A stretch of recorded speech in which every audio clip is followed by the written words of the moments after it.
Hey guys, Leon here.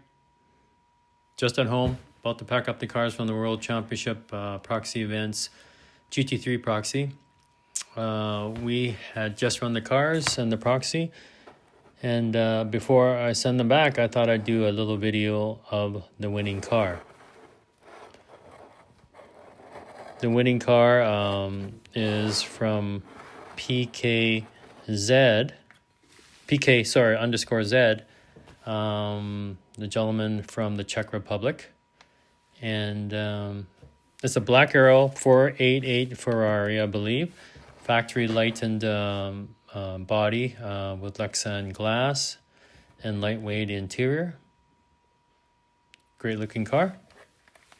The car sits on a 3D printed chassis with slotted gray Sidewinder pod. Not sure what the motor is, but it's got to be a 25 or 30K motor. And it's not NSR or slotted or any of the other bigger brands. It's something else, but I'm thinking likely it's probably 25K. The weight of the car, let's see, is approximately 29 grams in the front and 53 in the rear, so maybe 81 to 82 grams total. And the weight distribution is again 30 up front and 52 in the rear, so maybe a 35, 36, maybe 64 weight distribution front to back. The tires in the rear measure about 18.81 millimeters in diameter, and the width is quite wide. You're looking at about 14 millimeters. The tires are NSR.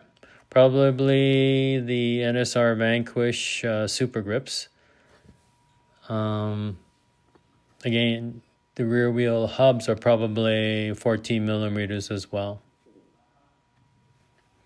The front wheels, the diameter is approximately 17 and a half millimeters is the diameter.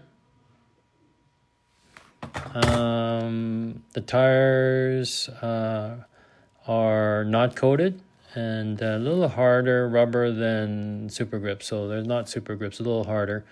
And there's independent front axle. As we can see, the body sits on top of the 3D chassis. The slotted pod is gray, and I see some weights underneath, just below the rear axle. As you see underneath the chassis, there is packing tape applied so that the pod is taped to the chassis to control pod movement, which is basically a flexing of the entire chassis. Inside the chassis, when I looked at it earlier, I did notice inside, you probably can't see it too well, but there is clear double-sided gel tape applied across the top of the chassis, on top of the pod, extending to the sides of the chassis to control and dampen the pod movement. No doubt this also absorbs vibration and chatter. The pod screws in the back, anyways, you can see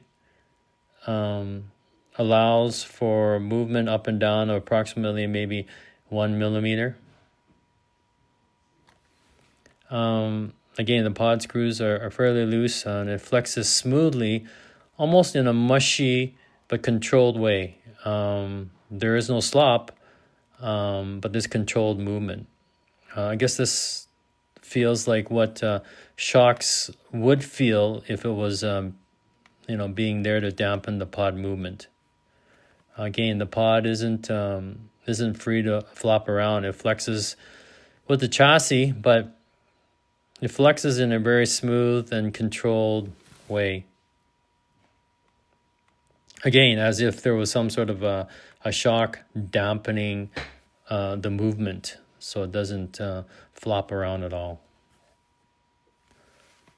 The guide is long and thin, but not very deep at all. The chassis to tech box clearance is approximately 1 millimeter.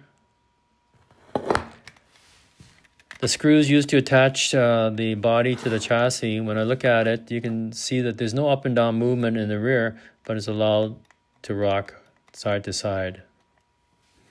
Up front, there looks to be, the screw backed out a bit to allow approximately 1 millimeters up and down play between the bottom of the body and top of the chassis.